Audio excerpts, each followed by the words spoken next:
Jeudi 7 septembre 2023. Mesdames et messieurs, bonjour et merci de regarder RTI 1. Vous suivez le 6h30. La DPSD, la direction de la police des stupéfiants et des drogues, vient de réaliser une importante saisie. 5 tonnes de produits pharmaceutiques frauduleux ont en effet été retirés du marché. Le commissaire divisionnaire de police tire la sonnette d'alarme sur la consommation d'une nouvelle drogue appelée Kadhafi. Une vingtaine de personnes, dont des mineurs, ont été interpellées. Un reportage de Souleymane Donissongou avec le commentaire d'Abou Sanogo. Des risques d'asphyxie, de perte de connaissance, de troubles neurologiques et cardiaques. Tels sont les dangers auxquels s'exposent tous ceux qui s'adonnent à la consommation de cette nouvelle drogue qui vient de faire son apparition sur le marché ivoirien. Cette drogue appelée Kadhafi, il s'agit d'une préparation des enfants. Un concept de vacances.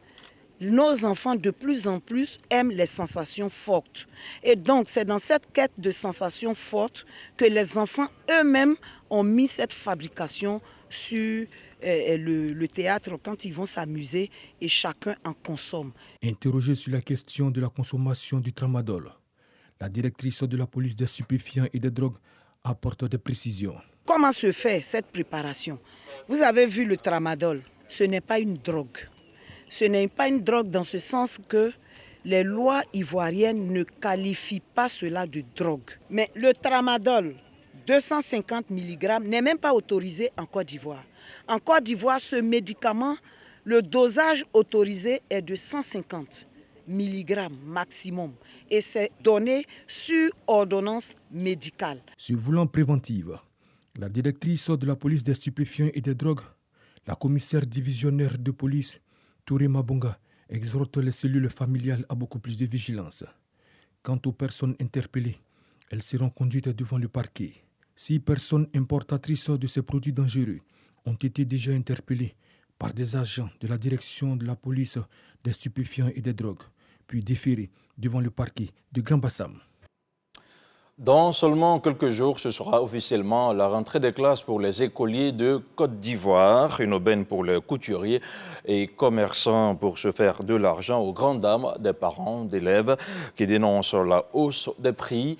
Dans l'ambiance des préparatifs de la rentrée des classes, un reportage signé Amidi Rassouba et Franck Kofi avec notre commentaire. C'est bientôt la rentrée des classes et le forum d'Adjamé grouille de monde. Difficile aussi de se frayer un passage dans ce magasin aux couleurs des tenues scolaires. Ici, elles se vendent en gros. Une aubaine pour Abdoulaziz qui se frotte les mains. Couturier de formation, il est aussi le gérant de cet atelier. Les femmes là, ils viennent prendre en gros, pour aller revendre dans les campements et puis prendre 1000 qu'on peut aller revendre. Ici sont exposées plusieurs tenues aux motifs et aux couleurs différentes. Un lieu de prédilection pour Alida, revendeuse. Elle vient de conclure un marché. Cette année-là, on a fait nos stocks. En tout cas, ça bouge un peu. Les parents viennent et il y a d'autres aussi qui disent que c'est déjà dans la scolarité, à l'école. Ils ont déjà tout prévu à l'école. Donc, ceux qui prennent un peu 1, 2, 2. Cette autre revendeuse vient de l'intérieur du pays pour se ravitailler au forum d'Adjamé. Choisir de belles tenues est le seul moyen pour elle de satisfaire sa clientèle. Comme c'est la rentrée, nous venons voir les dames là pour prendre un peu de tenue pour aller revendre. C'est maintenant que je viens, comme c'est hier, ils ont commencé les inscriptions. Accompagné de ses 2 enfants, ce père de famille a du mal à trouver une tenue pour son fils, mais il a déjà ce qu'il faut pour sa fille. Il a évoqué la hausse des prix. Je suis venu payer les habillements, les calculs plus les sacs pour lui. Comme le rentrée sur le 11 là, pour qu'il puisse commencer l'école et puis avoir. Mais c'est pour lui, je n'ai pas encore trouvé tout d'abord. Je suis là chercher. À partir de 7500, mais je négocie à lui sur un prix abordable. C'est le lundi 11 septembre prochain que les écoliers reprendront le chemin des classes. Les parents, quant à eux, disposent encore de quelques jours pour leur assurer le nécessaire. Direction à présent la ville de Kong, une cité historique créée il y a de cela plusieurs siècles. Cet ancien empire a su conserver son riche patrimoine. Aujourd'hui, ces deux mosquées de style soudanais classées au patrimoine de l'UNESCO sont le témoignage vivant de cette ville historique. La communauté s'implique fortement dans leur préservation et Kong tient jalousement à son titre de ville historique. Notre reporter Serge Coléa y a suivi quelques travaux d'embellissement de ces deux mosquées. Je vous propose de regarder son compte-rendu.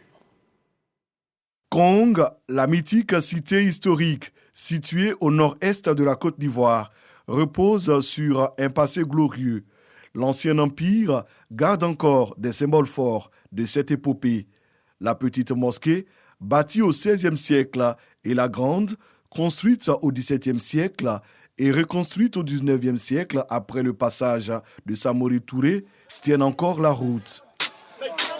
Ce matin, la communauté villageoise entreprend des travaux de réhabilitation. La dalle de la petite mosquée a besoin d'être solidifiée. La dalle là, bon, on a fait ça, c'est à peu près 20 ans comme ça. Quand on constate qu'il y a beaucoup de bois qui sont pourris, tous les quartiers sortent, on va couper les bois, donc on va échanger les bois.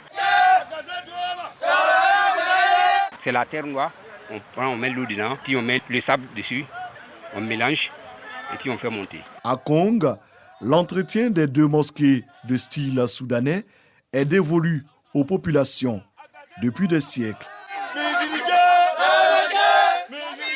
Ce sont des chansons qui encouragent au travail. Quand on fait le travail, on dit « Misrigé Laromadjé », c'est-à-dire l'eau que les femmes vont apporter. Il n'y avait pas d'eau courante. C'est les femmes qui allaient puiser l'eau au marigot pour apporter, pour faire le travail. Donc, quand vous apportez de l'eau, vous avez des bénédictions. Donc, en faisant Misrigé, la Horomadjé, ça dit qu'on appelait les femmes à venir avec l'eau qu'on va prendre pour pétrir la terre qui est là. Donc, ce sont des chansons de ces gens qu'on fredonnait régulièrement et on travaille. Quand nous étions petits, on était derrière nos papas et puis nos grands-pères. Ils nous disaient toujours c'est pour nous. Jusqu'à présent, là, les enfants qui sont derrière nous aussi, c'est ce qu'on leur dit aussi. Après nous, ça sera vous. La technique de construction, le choix du matériau, le respect de la structure originelle et l'architecture de base sont scrupuleusement respectés. Nous avons fait une formation avec l'UNESCO. Ils étaient venus avec des formateurs venus du Mali. Ceux qui gèrent la mosquée de Tombouctou et puis la mosquée de Guinée. Ils nous ont appris comment il faut travailler le banco. Bon, ce qu'ils sont venus nous former ici, c'est la même pratique que nous faisions ici. Donc ça n'a pas été difficile pour moi. Un travail à la chaîne auquel chaque membre de la communauté s'identifie dès son plus jeune âge. Le souci de préservation de l'héritage ancestral vaut aux deux mosquées de Kong d'être classées au patrimoine mondial de l'UNESCO depuis 2021. Quand nous finissons le travail, il y a un représentant de l'UNESCO qui gère les mosquées. Donc je lui transfère les photos et puis les vidéos. Souvent, quand il y a des travaux à faire sur certaines mosquées, nous partons là-bas pour faire les travaux là-bas ensuite. Bon, dans le mois de Ramadan, moi-même j'étais à Samatigla. Nous avons fait 3 semaines là-bas, sur la mosquée de Samatigla.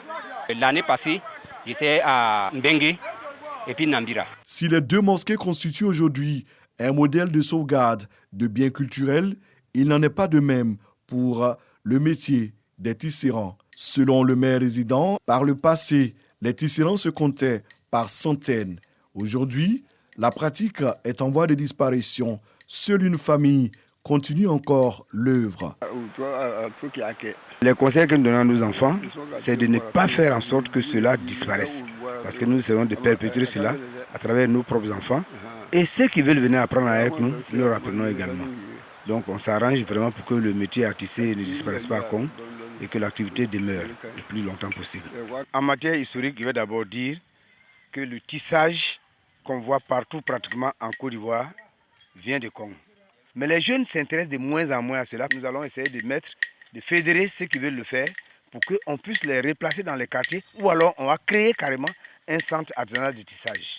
En dépit de quelques pratiques en voie de disparition, la ville de Kong regorge d'un patrimoine culturel et touristique non négligeable. Au niveau de la mairie, nous avons l'ambition de mettre en place un véritable circuit touristique du département de Kong, pas seulement de la ville de Kong, parce qu'au-delà de Kong, vous avez d'autres sites qui sont aussi importants. Et nous allons promouvoir un peu toute la culture que nous avons et faire en sorte que Kong annuellement organise d'abord des festivals. Et donc c'est un enjeu important pour nous de rendre Kong visible aux yeux du monde et de la Côte d'Ivoire. Bâtir une ville moderne, mais surtout faire de Kong une destination touristique et culturelle de premier choix. Telle est la vision des autorités communales. Et puis, il est bon de savoir que samedi prochain, les éléphants de Côte d'Ivoire vont affronter l'équipe de Lesotho.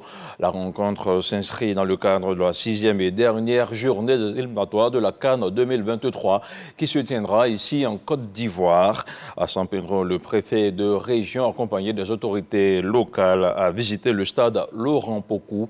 Tout le dispositif protocolaire et sécuritaire a été passé en revue. Un reportage de Moyabi Diabaté, commenté par Jean-Sylvain. Les vestiaires des équipes, les salles VIP et VVIP, le salon présidentiel, les restaurants VIP, la cabine de presse, la pelouse et les autres composantes du stade Laurent Pokou de San Pedro ont été visités par le préfet de la région de San Pedro, Ousmane Koulibaly, avec l'aide du délégué régional de l'ONS de San Pedro, Kofi Kwaku Lopez. Il était très important qu'avant le match, nous fassions cette visite-là pour pouvoir rassurer la hiérarchie et tout le peuple ivoirien que le stade est fin prêt et que tout est vraiment en bon état pour accueillir ces matchs tests sur ce stade Laurent Pokou de San Pedro. Ousmane Koulibaly a profité de cette visite pour rassurer les Ivoiriens concernant l'aspect sécuritaire du match Côte d'Ivoire-Lesotho. Nous avons formé les éléments sur plusieurs semaines et nous avons fait un exercice sur l'ensemble du territoire même de San Pedro. Toutes les voies, toutes les routes accédant à San Pedro sont sécurisées pour ce match-là. Environ 1500 forces de défense et de sécurité sont déployées sur le terrain pour la sécurité de la rencontre Côte d'Ivoire-Lesotho, prévue le samedi 9 septembre 2023. Dans l'actualité internationale au Nigeria, une cour d'appel a rejeté hier mercredi toutes les requêtes des partis d'opposition. Il s'agissait de requêtes visant à annuler la victoire du président Bola Ahmed Tinubu lors de l'élection présidentielle contestée de février 2023. Et puis en Libye, le centre-ville de Benghazi a subi une destruction irréversible et intentionnelle selon l'ONU. C'est un rapport de l'organisation d'experts qui le dit. Il rapporte que plus de 22 000 personnes ont été expulsées de leur domicile au centre-ville de Benghazi cette année 2023. Ces habitants disent avoir été menacés et contraints de renoncer à leurs biens ou encore à leur titre de propriété. Selon le rapport, pour que les maisons soient ensuite détruites très rapidement. Une destruction qui se généralise de manière alarmante. Les zones exploitées sont toujours interdites au public et les démolitions intentionnelles, notamment de quartiers historiques, de sites patrimoniaux protégés et de nombreuses unités résidentielles ont déjà causé des dommages irréparables à l'architecture urbaine et au patrimoine vivant de la ville, ont déclaré des experts. Et c'est la fin de ce 6h30 réalisé par Sophie Brou qui marque son retour aux affaires après un mois de congé. Merci de nous avoir suivis et on se retrouve demain pour un autre point de l'information.